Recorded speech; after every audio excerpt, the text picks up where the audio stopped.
Et puis notre troisième invité, alors avec lui nous allons parler foot, mais en même temps j'ai l'impression que vous êtes très intéressé aussi par la cuisine. Je suis très intéressé par la cuisine et par les climatisations. Ah c'est voilà. L'invité idéal. C'est le plateau parfait. L'invité idéal, Geoffrey Wolsen-Logel, qui est l'auteur finalement de ce petit livre qui s'intéresse de près, de manière assez originale, à ce parcours qu'ont fait les Strasbourgeois en Ligue 2 pour accéder enfin à la Ligue 1 après 9 ou 10 ans d'absence. Je dis 9 ou 10 ans. La dernière saison en Ligue 1 du Racing, c'était 2007-2008, donc ça sera pile poil 10 ans. Voilà, et Geoffrey est très à cheval sur les chiffres parce que c'est toute sa vie finalement. Vous êtes ce qu'on appelle un data journaliste, c'est quoi exactement? Un data journaliste, c'est quelqu'un qui va analyser tout ce qui se passe, en l'occurrence là dans le foot, à travers les données. C'est-à-dire que évidemment rien ne remplace la vérité du terrain, le ressenti, les actions, etc. Mais nous, on va essayer d'appuyer ce qui s'est passé à travers les données. Est-ce qu'un joueur a fait un bon match? Est-ce que le gardien a été très mauvais? Est-ce que l'équipe a vraiment mérité statistiquement sa victoire? En tous les cas, c'est ce qu'on présente dans ce bouquin, saison 2016-2017. C'est une vie de comptable ou une vie de journaliste? C'est un peu des deux, c'est vrai, parce que je passe ma vie sur Excel, évidemment, pour faire tout plein de bases de données, tout plein de choses, retracer l'historique du Racing. C'est aussi une vie de journaliste. On regarde les matchs, on les analyse, il y a plein de choses à faire et c'est surtout une vie de passion. C'est surtout ça le plus important et je pense que pour réussir ça, il faut aimer ce qu'on fait. Voilà, mais ça se sent, hein, tout de suite. Hein. Ça, c'est sûr qu'il n'y a aucun doute. Et puis on va le fêter ensemble, ce livre qui va intéresser tous les passionnés de foot et ceux du Racing. On sait qu'ils sont extrêmement nombreux. On verra cela tout à l'heure dans le détail. Nous parlons maintenant foot, mais avec un regard un petit peu particulier, celui de notre invité, Geoffrey Wolsen-Logel. Vous êtes ce qu'on appelle un data journaliste, c'est-à-dire que vous analysez les matchs pour en prélever des statistiques. C'est bien cela ? Complètement objective.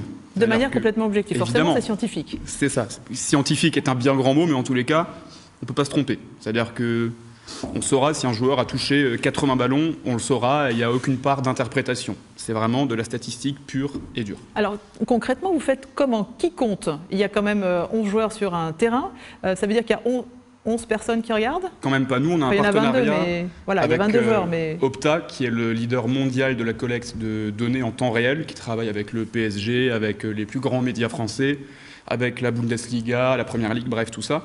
Et ils analysent le match à 3, en fait. Donc il y a 2 personnes par équipe, et c'est à voir, hein, c'est impressionnant à voir.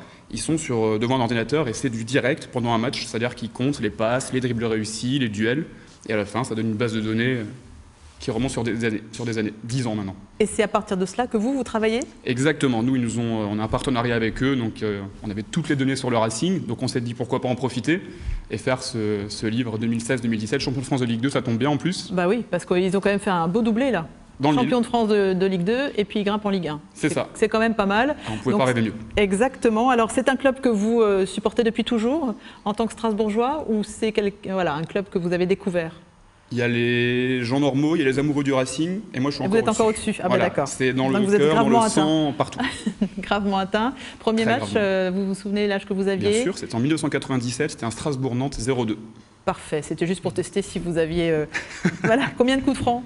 Ce match-là ou cette saison? Non, ce match-là. En 97 J'avais pas encore compté les bon, coups de de franc, mais je sais que c'était Mickaël Landreau dans les buts, le gardien de Nantes. Je me souviens très bien.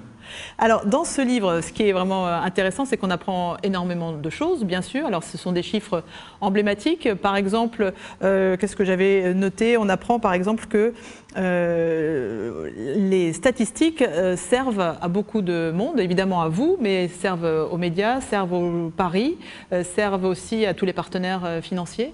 C'est au club, bien sûr. C'est incontournable, les statistiques aujourd'hui? Dans le foot d'aujourd'hui, dans le sport d'aujourd'hui de manière générale? Bien sûr, ça l'est déjà. Et dans 5, 10, 15, 20 ans, ça sera partout. On en sera abreuvé. Pas trop non plus, parce que trop de stats tue la stat. Ça, c'est très, très important. Mais l'avenir, c'est la stat. J'ai toujours une histoire incroyable à raconter sur le joueur de Leicester, N'Golo Kanté, qui joue en équipe de France maintenant. Leicester a appelé Opta un jour et a dit « Bonjour, on aimerait avoir un milieu de terrain défensif qui récupère beaucoup de ballons. » Opta, ils ont regardé dans la base de données, ils ont dit on a un petit joueur pour vous, il joue à Caen, en Ligue 1, et vous pouvez l'avoir pour 9 millions d'euros, et c'est une bombe. Ils ont dit allez, on vous le prend. Il a fini meilleur joueur de Première Ligue, ils l'ont revendu 50 millions l'année d'après. Voilà. Comme quoi, la statistique peut vraiment apporter quelque chose au foot en 2017. Effectivement, c'est vrai que c'est assez impressionnant. Alors, vous donnez évidemment plein de chiffres, on ne va pas tous les donner aujourd'hui, mais pour vous, les chiffres marquants de cette saison, c'est quoi? Il y en a beaucoup qui sont... Il y en a énormément, en fait. C'est pour ça que c'est très difficile de choisir. Je vous laisse faire le choix, du coup. Il faut que je fasse un choix, là, maintenant, en quelques secondes. Des chiffres, il y en a plein. Le fait que le Racing n'ait été que 5 fois leader du championnat, c'est très marquant. Ça veut dire qu'on est champion de France de Ligue 2, alors qu'on a été que 5 fois leader, 17 fois sur le podium. On a réussi sur la fin, on a fini leader à 5 journées de la fin pour ne plus lâcher cette première place. Donc c'est le coup parfait de la part du Racing, clairement. Alors évidemment, vous analysez aussi ceux qui ont marqué le plus de buts, vous avez tout le listing, vous avez tout compté, tout calculé. Vous dites aussi un mot sur l'entraîneur, parce que parfois on l'oublie aussi dans les statistiques, mais vous ne l'avez pas oublié. Thierry Loret, qui détient lui aussi un record. C'est peut-être la meilleure recrue de la saison, en tous les cas bravo au Racing de l'avoir trouvé. Il a fait monter pour la 2e fois en 2 ans un club de national en Ligue 2. Voilà, un club promu de national, et directement la montée l'année suivante, c'est un exploit. Sans doute la meilleure recrue de l'année, bravo Thierry Loret.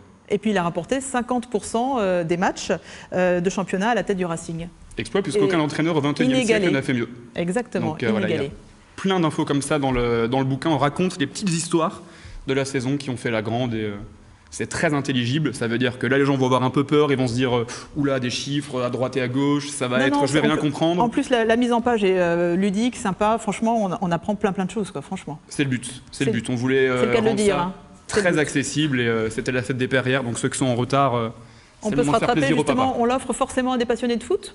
Pas forcément justement, ça veut dire qu'on va l'offrir évidemment aux passionnés de foot, mais aux gens qui veulent avoir une relique dans leur bibliothèque, se dire en 2016-2017, le Racing a été champion de France de Ligue 2, et dans 10, 20, 30 ans, on s'en rappellera et on se souviendra du gouffron direct de Liénard, on se souviendra de la raclée qu'a pris le Racing à Amiens 4-0 et de toutes les petites histoires de la saison. Merci beaucoup Geoffrey d'être venu nous voir avec ce Racing, ces retours sur la saison exceptionnelle du Racing. Merci beaucoup à tous les trois d'être venus nous voir. Restez sur France 3 Alsace qui revient dans votre journal de midi et dans